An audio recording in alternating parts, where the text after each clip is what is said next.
जय हिंद बच्चों, मैं आपकी शिक्षिका खुशबू वर्मा। आज आपके इस सत्र में गोस्वामी तुलसीदास की रचना कवितावली के पद जो आपके पाठ्य पुस्तक में संकलित है उसे लेकर उपस्थित हूँ। और आज के इस सत्र में हम गोस्वामी तुलसीदास के व्यक्तित्व पर, कृतित्व पर और उनके साहित्यिक विशेषताओं पर चर्चा करेंगे। साथ ही कवितावली के जो पद संकलित हैं उनको भी समझने का प्रयास करेंगे और इस पाठ से संबंधित प्रश्न उत्तर को भी समझने की कोशिश करेंगे कि कैसे उसके आंसर्स को हम करें। तो इस सत्र में सबसे पहले हम गोस्वामी तुलसीदास पर चर्चा करेंगे। गोस्वामी तुलसीदास हमारे लिए कोई नया नाम नहीं है। गोस्वामी तुलसीदास या गोसाई तुलसीदास हमारे जनमानस में, हमारे भारतीय जनमानस ही नहीं विश्व के पटल पे भी भारत में और भारतीयता में बहुत महत्वपूर्ण स्थान रखते हैं। साहित्य जब सगुण और अगुण में बंटता है तो और राम भक्त शाखा, कृष्ण भक्त शाखा में बंटता है तो उसमें गोस्वामी तुलसीदास का स्थान सर्वोत्तम माना गया है। गोस्वामी तुलसीदास सगुण भक्ति शाखा में राम भक्ति से जुड़े थे और इन्होंने ही राम को मर्यादा पुरुषोत्तम के रूप में स्थापित किया।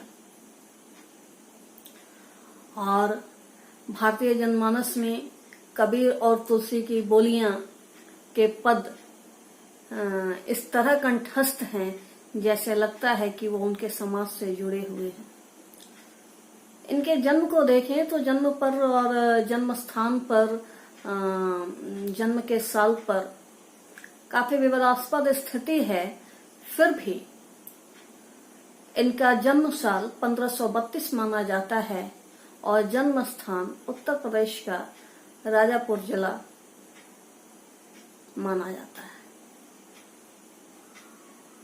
ऐसी मान्यता है कि इनके जन्म लेते ही इनके परिवार ने इनको घर से निष्कासित कर दिया था और ये बाहर में दूसरों के गोद में रहे, पले बढ़े, लोगों ने ज्ञान दिया, गुरु मिले।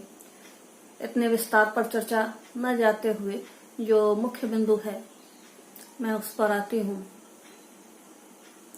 गोस्वामी तुलसीदास का रामचरितमानस हमारे भारतीय समाज, हिंदू समाज में धर्म ग्रंथ माना जाता है, उसकी पूजा की जाती है। और बच्चों, रामचरितमानस तो सब जानते हैं, जिसमें राम को मर्यादा पुरुषोत्तम के रूप में स्थापित किया गया है। लेकिन उन्होंने जो रचना आपको पढ़नी है वो कवितावली है। रामचरितमानस में जहाँ राम की महिमा और लोक समाज को स्थापित किया गया है, वहीं कवितावली में उस समाज की दुर्दशा, उस समय समाज की जो दुर्दशा थी, आर्थिक हो, भय हो, बेरोजगारी हो, भ्रष्टाचार हो, ये सारे चीजों का अंकन कवितावली के उत्तरकांड में हुआ है। यूं तो जिस तरह रामचरितमानस में 7 कांड हैं, उसी तरह कवितावली में भी 7 कांड हैं। पहला कांड है बाल कांड, दूसरा है अयोध्या कांड, तीसरा है अरण्य कांड, चौथा है किष्किंधा कांड, पांचवा है सुंदर कांड, छठा है लंका कांड और 7वां है उत्तर कांड। और उत्तर कांड में मुख्यतः,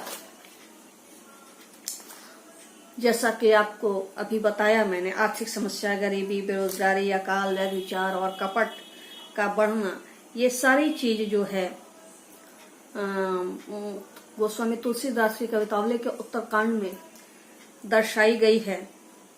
यह इसमें केवल तुलसी की जीवनी ही नहीं बल्कि आर्थिक, सामाजिक और राजनीतिक परिस्थितियों को भी उजागर किया गया है।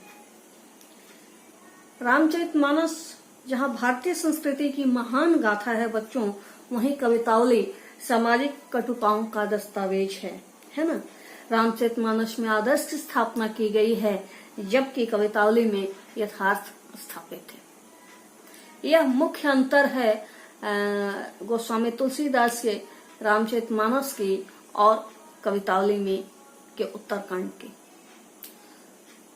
तो अब हम विचार करें आपके जो पद हैं उस पर, ठीक है। विशेष गोस्वामी तुलसीदास पर चर्चा जो है वो रामचरितमानस को ही लेकर है ज्यादा चीज। और जैसे मैं कहूँ कि गोस्वामी तुलसीदास किस महासिद्ध थे, क्योंकि वो संस्कृत के बहुत बड़े ज्ञानी होने के बावजूद उन्होंने जिस भाषा का चयन किया वो उस समय लोक में प्रचलित थी। ब्रज भाषा और अवधी भाषा दोनों पर ही वो साधिकार लिखते हैं। अवधी उनकी नागर संवेदना की भाषा है और साधिकार लिखते हैं। इन्होंने राम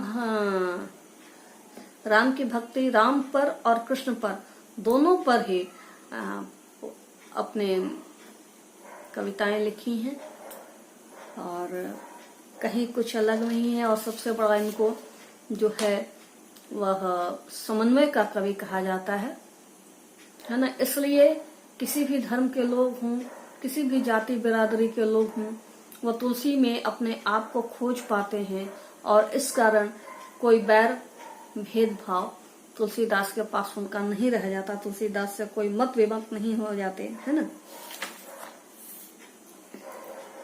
तो चलिए कवितावली का उत्तरकांड का जो पहला पद है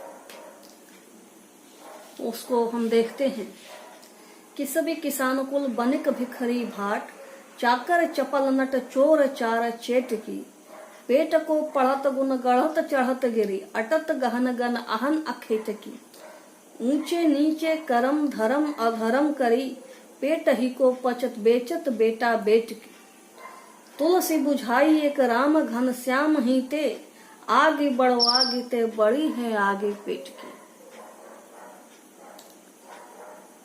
इस पद में तुलसी ने संसार के जितने भी अच्छे और बुरे कार्य हैं उसका मूल उत्स जो है उसे पेट की आग बताया है। यानी पेट की आग ही उसने सारे किसी भी व्यक्ति से सारे अच्छे और बुरे कर्म करवाती है और इस चीज को शांत केवल राम की भक्ति ही कर सकती है। इस पद में कवि यही स्पष्ट करते हैं। अर्थ समझने का प्रयास करेंगे। किस भी किसान कुल बनिक भिखरी भाट, चाकर चपल नट चोर चार चेट की, है ना। वे मानते हैं कि कोई भी कर्म करने वाला आदमी किसान परिवार का हो, है ना, बनिक मतलब व्यापारी हो, भिखरी भिखारी हो, भाट जो दूसरे का गुणगान करते हैं, है ना, चाकर नौकर, चपल नट चतुर नर्तक, है ना, चोर चोर, चार चार मतलब जासूस, चेटकी चेटकी मतलब कोई भी जादूगर, कोई भी व्यक्ति है ये जो भी काम करता है वो अपनी योग्यता, अपनी दक्षता, अपनी सक्षमता के आधार पर वो सिर्फ पेट की आग बुझाने के लिए काम करता है। जो योग्यता है उसकी, जिस चीज में वो समर्थ है, जो काम कर सकता है, वह काम करके वह अपने पेट की भूख जो है, पेट की आग कहने का मतलब है कि ये बहुत बड़ी चीज है ना। भूख है शांत हो सकती है लेकिन आग लगती यानी कि बहुत जोरों की चीज है, ये बहुत जबरदस्त है और ये ऐसे साधारण तौर पर नहीं खत्म होनी, है ना। पेट को पढ़त गुण गढ़त चढ़त गिरी, अटत गहन गन आहन अखेट की। चाहे किसी का कार्य नैतिक है या अनैतिक है, सभी उसे शांत करने के लिए अपने अपने काम में लीन है ना। पेट की खातिर ही लोग दूसरे के गुण गढ़ गढ़ कर पढ़ते हैं, ऊंचे पहाड़ पर चढ़ते हैं, घने जंगलों का भ्रमण करते हैं और फिर सारा दिन शिकार की तलाश में बिता देते। अखेटकी है ना, अहन अखेटकी, सारा दिन शिकार की तलाश में बिता देते हैं। ऊंचे नीचे करम धर्म अधर्म करी, पेट ही को पचत बेचत बेटा बेट की। इस संसार में सभी लोग उदर पूर्ति के लिए यानी कि पेट की पूर्ति के लिए ही ऊंच नीच और धार्मिक अधार्मिक कार्य करने को विवश हैं। यहाँ तक कि अपने पेट की आग को शांत करने के लिए वो अपने बेटा बेटी यानी संतान को भी बेच देते हैं, है ना। तुलसी बुझाई एक राम घनश्याम हिते, आगे बढ़वागीते बड़ी है आगे पेट की। यहाँ तुलसीदास कहते हैं कि पेट की आग को शांत केवल बारिश ही कर सकता है। यहाँ घनश्याम से बारिश को भी हम समझ सकते हैं और बारिश की बूंदों को भी, और यहाँ घनश्याम हम ईश्वर को भी समझ सकते हैं। ठीक है, यहाँ दोनों ही अर्थ निकलते हैं।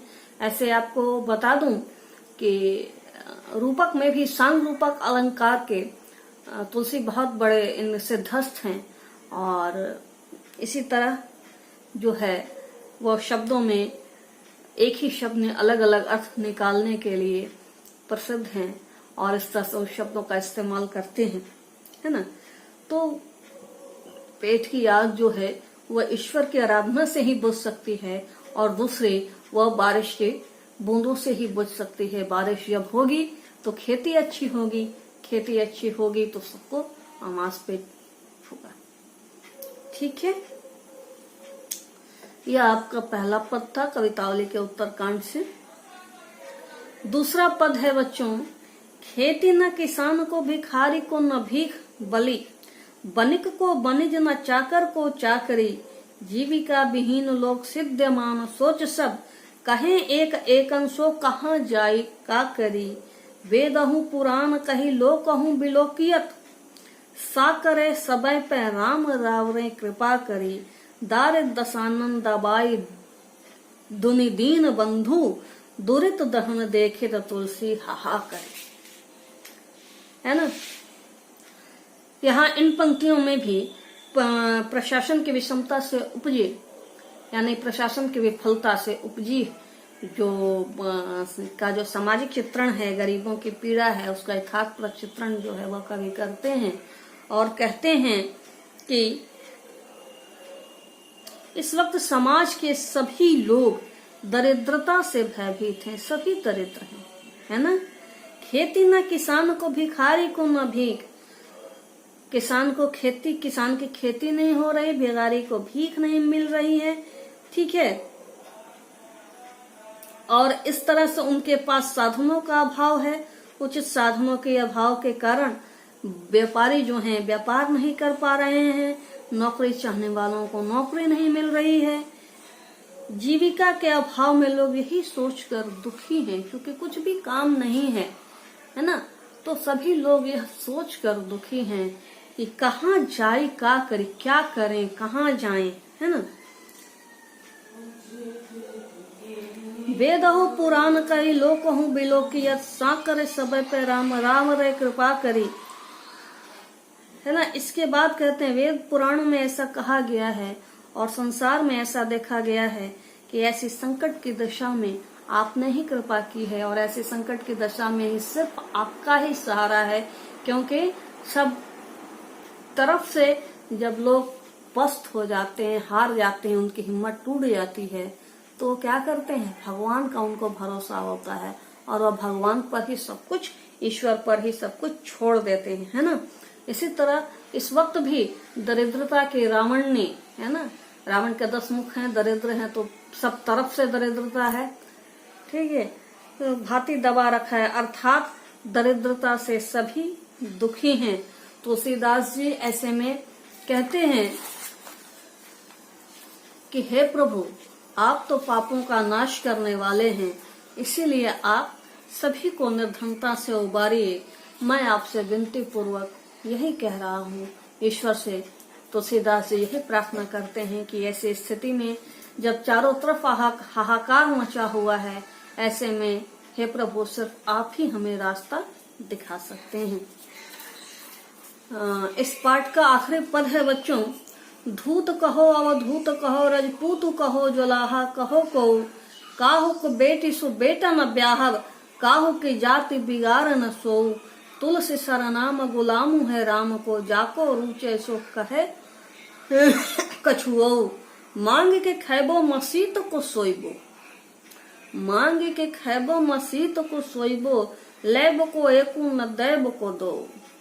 ठीक है, यहाँ भी ईश्वर तुलसीदास जी ने ईश्वर की रचनात्मक भूमिका की ओर संकेत किया है। भक्ति की एक रचनात्मक भूमिका है और इसमें यह कहा गया है कि तुलसीदास जो है राम के सगुण रूप के उपासक हैं और प्रभु की भक्ति में कवि का हृदय इतना लीन है, तल्लीन है, इतना उसमें आत्मविश्वास है कि वह कहते हैं कि उनके ईश्वर को जो भी भला बुरा कहता है ना, जो भी गाली देता है, हताश स्वर में लोग ईश्वर को भी नहीं छोड़ते हैं, है ना। उन्होंने मेरे लिए, उसने मेरे लिए किया, मैं उसकी पूजा क्यों करूं, उसने मेरे लिए क्या किया। ये स्वर जब इंसान में आ जाता है तो वो कहते हैं कि ऐसे व्यक्ति के प्रति भी वो दुराग्रह नहीं रखते। वे कहते हैं चाहे मेरे प्रभु को धूत कहो, धूर्त कहो या सन्यासी कहो, राजपूत कहो, ठीक है ना, राजपूत कहो, जुलाहा कहो, वे जैसे भी हैं ठीक हैं, है ना। वे किसी की जाति को बिगाड़ना नहीं चाहते, ठीक है। वे किसी की बेटी से अपना बेटा ब्याहने नहीं जा रहे हैं, है ना। काहू की बेटी से बेटा न ब्याह, किसी की बेटी से उसको बेटा नहीं ब्याहना है, उनको अपनी जाति नहीं बिगाड़नी है। तुलसी सरनाम गुलाम है राम को, तुलसी जो यह नाम है वह राम का गुलाम है।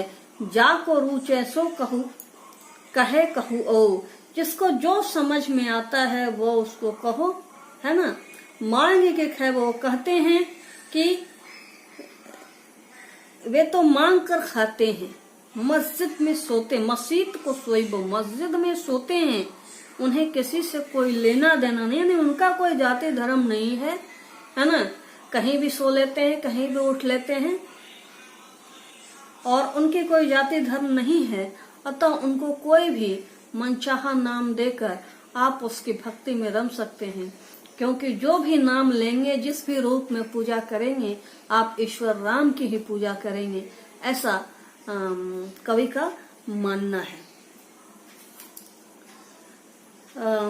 शब्दार्थ के क्रम में बच्चों आपको तो शब्द समझाया, आपने ध्यान दिया होगा, फिर भी एक बार मैं पुनः दोहराती हूँ।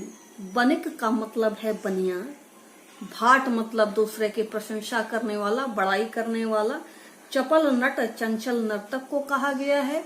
चेटकी मतलब जादूगर, अहन मतलब दिन, किसबी मतलब धंधा, है ना, पेशा जो है। सिद्धमान मतलब दुखी, संकरे संकट काल में, दुनी दुनिया, बलि मित्र या सहेली, है ना। अवधूत मतलब सन्यासी, धूत मतलब धूर्त, राजपूत जो राजपूत जाति के हैं, जुलाहा हैं। सरनाम सारे नाम, खैबो खाता है, और मस्जिद मतलब मस्जिद, सोएब मतलब सोना। क्योंकि हालांकि गोस्वामी तुलसीदास की एक और रचना जो है वह लक्ष्मण मूर्छा और राम का विलाप भी आपके इस पाठ में संकलित है, परंतु जैक द्वारा रिड्यूस सिलेबस में इस बार आपको केवल कवितावली ही पढ़ना है, जो भी उत्तरकांड से ये 3 पद संकलित हैं। इसलिए आज के सत्र में मैंने इसको यहीं तक समेटा है, और सोठा भी है, दोहा भी है, ये सब गोस्वामी तुलसीदास के हैं, परंतु इन्हीं केवल इसी में समेटा है इस सत्र को, क्योंकि आपके सिलेबस में इतना ही है।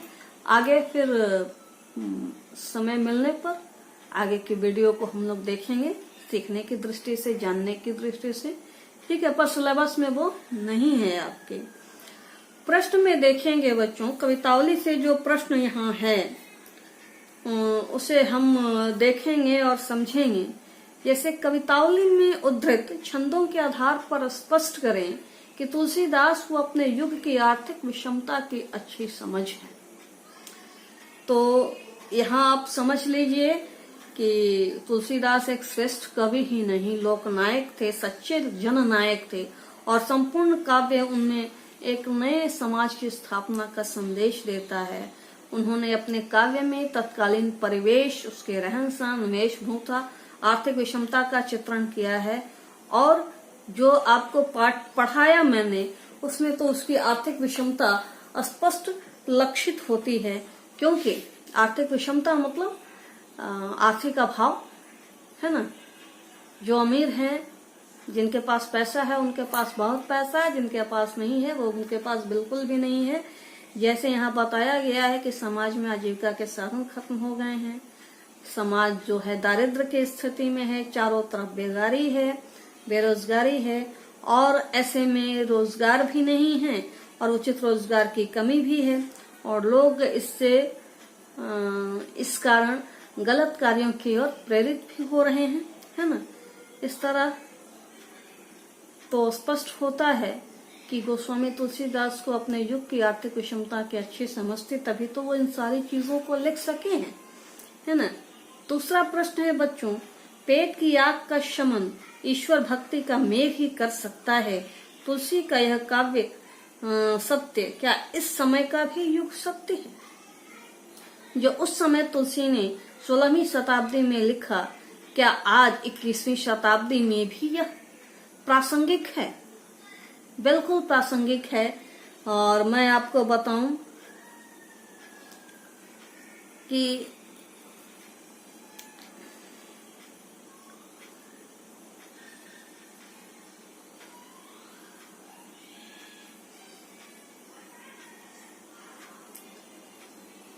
जब इंसान सारे चीजों से हार जाता है, सारे प्रयत्न करके, प्रयास करके अपने जीवन स्तर को सुधारने के लिए हार जाता है, या किसी भी कार्य के लिए, तो वह अंत में ईश्वर का ही आसरा देखता है और ईश्वर पर ही छोड़ देता है। इसलिए वो उस समय, हालांकि इस तरह के चीज ही प्रचलन है, उक्तियां प्रचलित हैं, भूखे भजन न होए गोपाला, है ना, खाली पेट भजन न होए रामा, इस तरह की उक्तियां प्रचलित हैं। लेकिन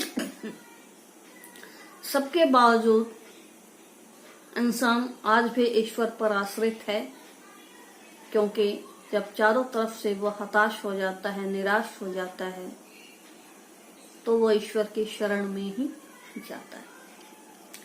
तुलसी ने यह कहने की जरूरत क्यों समझी, धूत कहो अवधूत कहो, रजपूत कहो जुलाहा कहो को, काहू के बेटे से बेटी न ब्याहब, काहू की जात बिगाड़ न सो। इस सवैया में काहू के बेटा सो बेटी न ब्याहब कहते तो सामाजिक अर्थ में क्या परिवर्तन आता है? इस पंक्ति में यह स्पष्ट होता है कि यह पंक्ति जिसने भी कही वह उस समाज का देवता बदलना पुरुष से जोड़ा जाता है, स्त्री से नहीं। आज भी लड़की की शादी जिस जाति जिस धर्म में हो, यह प्रेफर होता है सामान्य तौर पर कि वह पुरुष की जो जाति है उसी को एक्सेप्ट करे, उसी को स्वीकार करे, है ना। वे भले ही भीख मांगकर खाते हैं, जमाने की चिंता नहीं करते, फिर भी सारी चीजों से दूर रहकर वे राम भक्ति में ही मगन रहते हैं। और तुलसी के प्रभु अपनी बेटी का विवाह किसी अन्य जात एवं धर्म के लड़के से करते हों तो ऐसी दशा में लड़की की जाति का कोई महत्व नहीं रह जाता। ये उस समय के पुरुष प्रधान समाज की स्थिति को दर्शाता है।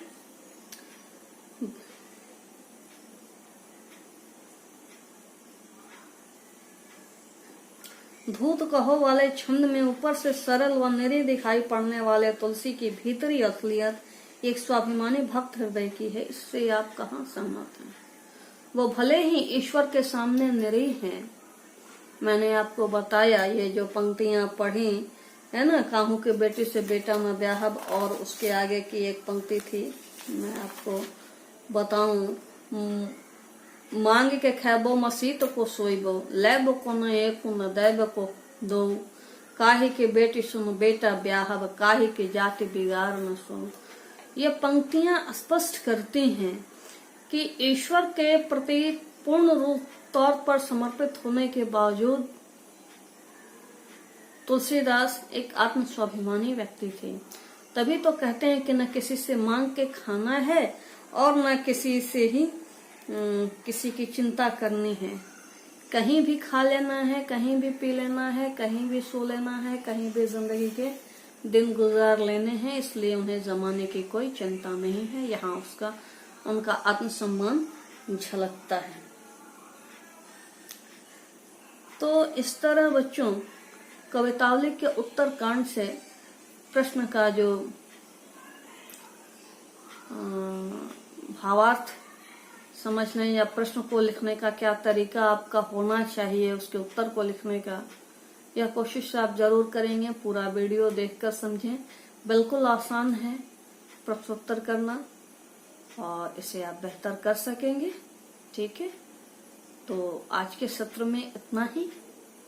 धन्यवाद।